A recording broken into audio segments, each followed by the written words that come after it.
Hello guys, welcome back to my channel. My name is Chidima. I'm a registered nurse. If you're a returning subscriber, thank you very much for finding it worthy to come back to my channel to watch my video. And if you are a new subscriber, thank you very much. I appreciate you for finding my videos worthy to be watched and finding my channel worthy for you to subscribe to. In today's video, we will be talking about a very interesting topic, a topic that very many people have not really considered a lot of times in their day-to-day living, trying to conceive. We'll be talking about preconception care.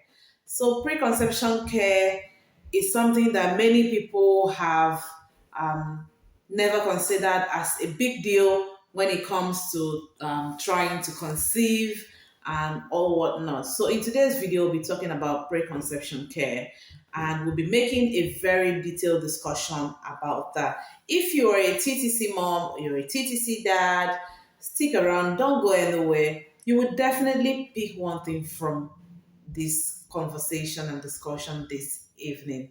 Without further ado, let's get right into the video. So, what is preconception care? Basically, preconception care is a medical care that is given to anyone trying to conceive, be it a man or a woman. You know, most times when we talk about conception, people are particular about women, but women are usually not the focus in medical practice when it has to do with conception. It involves two people for conception to take place, and that is why preconception care is not just tailored to men and women alone. I'm sorry, women alone, but also to men. So, preconception care is a medical care that is basically given to anybody that's trying to conceive.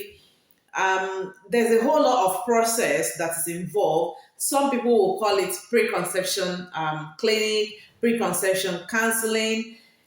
I think it has various names in various regions. So today we are going to be using the word preconception care in particular. So there are four components of preconception care. In case you find me looking down, that means I'm looking at my jotter to look at the points I've written down. There are four components to preconception care.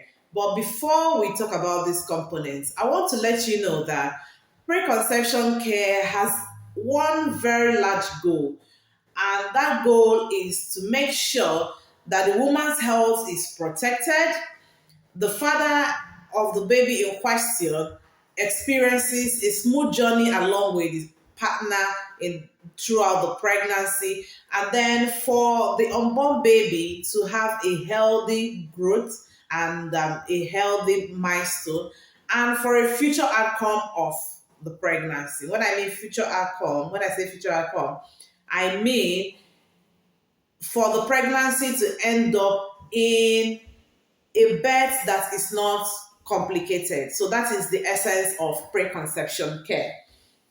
So let's talk about the components of preconception care. The first component we are going to be talking about today is risk assessment.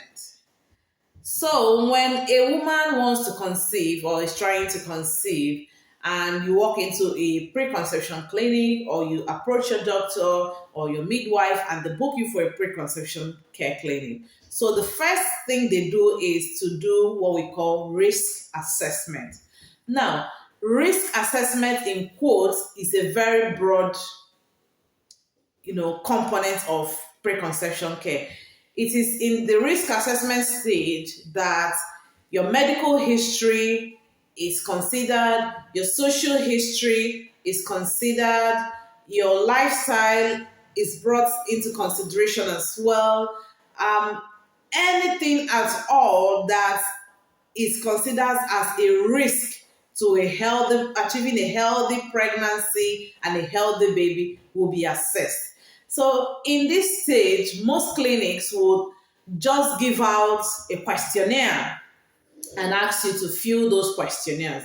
And after filling the questionnaire, they will give you a comeback date, and they will now walk you through what you have actually filled in the questionnaire. So, say for instance, the medical history, things like history of hypertension, um, history of sudden weight gain, sudden weight loss, just let's use the word obesity, history of diabetes. All these questions will be asked because they want to rule out complications that may or may not occur with conception.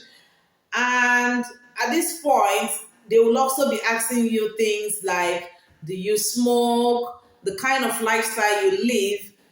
They basically ask you all those things, who you live with, where you live, all those things that will help to track everything about you in the course of this pregnancy journey to make it a very smooth one for you. So the questionnaire captures everything basically about you to enable the healthcare provider to do a proper risk assessment for you, to rule out anything that might cause issues in the course of trying to conceive, or even after you have achieved pregnancy, anything that might cause complications for you. So the second point we're talking about is information and advice on health promotion. Now, after you have filled this questionnaire, they're looking at the informations you have filled in there. And now they offer you different health promotions. Some of them are in form of leaflets. They give you things to read, just so that you can have enough information to give the necessary consent that is needed, for you to be able to achieve a healthy pregnancy. Some of those promotions they give might be, quitting smoking, dietary lifestyle, the kind of things, eating habits, and all of those things. They promote them most times. Most clinics will give it to you as a leaflet, expose you to all of those things for you to, have a knowledge of what is involved and then make your consent as to what you want for yourself, having known all of these things. So that is it about information, advice, health, and promotion. So for the next point about the components of preconception care is specific counseling. Now, after your doctor or your midwife or the health professional that is attending to you regarding your conception have taken all the information they need, giving you the necessary health promotions they have to make, giving you all the informations that will enable you, give your consent in the course of this whole process. The next thing they will do is to give a specific counseling. Now, take for instance, if you are somebody who has issues with um, drug compliance, medication compliance, when you're giving medications, you don't take them properly, you skip them. Now, your a counselor in the clinic might focus on the fact that for the 9 months of being pregnant, you need to be taking your routine medications, and might find that as a challenge for you and be specific about that very medication compliance issue. Now, if it's for a man and then excessive drinking of alcohol or smoking or whatever that might be the case, or even dietary lifestyle is a challenge to achieving maybe a healthy spermatozoa that would lead to conception, they will tailor the they will tailor the counseling to that very challenge which they have found in the course of the conversations they've had to you. So what it then means is that everybody is different. For every preconception clinic and care you go through, you get from every preconception clinic, there is always something that is peculiar to you. Most times, no two persons have the same challenge, or maybe 1 in 10 persons that have attended the clinic for that very day might have the same challenge. You might be up to 5 people sitting down for the same counselor, waiting for the same counselor, and eventually In the five of you, only one person has excessive drinking of alcohol as a problem that will affect trying to conceive. And then the rest might have some other things, or even all of them might have issues with compliance. Now, talking about specific counseling, one thing is for you to receive the counseling, and one thing is for you to choose to abide by the guidance, the teachings, the promotions that have been given to you by your healthcare provider. Remember, you will be told what to do, what can benefit you, and what might not benefit you, but it's still up to you to make that decision. Now, talking about counseling again, it's something that has to do with support system. Conception involves two people. So if one partner is the reason why conception has not taken place, maybe due to one health challenge or the other, it is up to the other partner to give their partner the support, to serve as a support system, to help them follow the guidance and adhere to whatever things that have been taught to them in the clinic to make conception easier. Now, the next thing I'll be talking about is intervention. This intervention, I will be narrowing it down to different genders. Let's talk about intervention for women. Now, intervention is unique to everybody, depends on what the key issue that was dictated in the clinic is for you. Take, for instance, the key issue for you is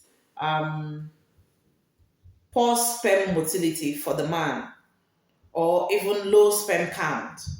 And then the doctor or the gynae or whoever that you have seen now has made a lot of prescriptions for you. It's up to you now to adhere to those specific prescriptions that are given to you. Take the medications, as prescribed, and all of those things. So now that intervention is only peculiar to you, because the problem with that very conception journey is sperm motility. So the intervention will be tailored to what can be done to improve sperm motility or improve sperm count of that man.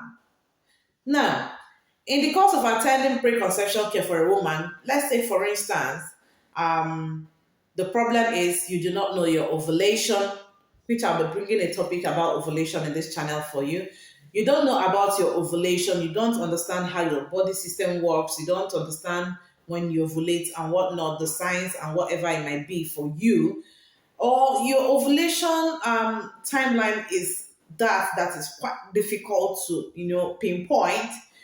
In the specific intervention that might come for you at that time or at that point might be for them to do what we call ovulation tracking in the fertility clinic for you to be able to achieve conception. And if it is that in the course of attending conception clinic, all the investigations have been done during the assessment stage. Remember, I said in the assessment stage, they are going to do a lot of investigations, blood works, and all of those things. And they figure out that the problem is with your hormones as a woman. Now, the specific interventions that will be given to you will be tailored down specifically to building your hormones, to stopping hormonal imbalance. So that is the four components of preconception care. Let me just recap it. Risk assessment, information and advice on health promotion, specific counseling, and intervention. Now, most times for the women, because women tend to be the ones that, from my observation, that is my opinion. Tell me what you think in the comment section about what I've just said. I feel like women tend to, prioritize preconception clinics. So most times for women, when they go for preconception care, they are asked to take, most clinics will advise you to take at least 400 microgram of folic acid every day. They will advise you to improve on water or fluid intake, work on your body as regards to fluid intake. Every day you have to take 400 milligram of microgram of folic acid. That is because they are trying to prevent what do you call it, spinal bifida, all those neurological problems that could, neurological problems that could occur if a woman gets pregnant in the early stages of pregnancy. So preconception care basically will rule out everything for you. It will help you have a smooth journey if you even achieve pregnancy. They already know what the challenges are going to be. They are walking ahead of you, sort of knowing all these things because from the very first point, they started with you. So I will advise women to always attend preconception clinics and get a preconception care, especially when after 1 year of uninterrupted sexual intercourse, you are having issues with conception, then preconception care is going to be beneficial for you. Or especially if you've had cases of intrauterine fetal death, bad obstetric history, then preconception care will benefit you as well. Let's not make this video any more longer. I'm going to be ending this video here. Please tell me in the comment section. Your opinions are welcome. Any other thing you know about preconception care that might benefit others, or if you've been through this journey before, tell us what was it like, things that you did differently, or things that you think that others too might do differently that will benefit them in this conception journey. If you have any TTC mom, trying to conceive mom, direct them to this video for them to listen, and I believe they will catch one or two things in this video. I will see you in my next video, and thank you very much for watching. Before you go, don't forget to like, share, and subscribe, and turn on your notification bell so that whenever I post a video, you'll be among the very first to get notified of the video. I'll see you in my next video. Bye.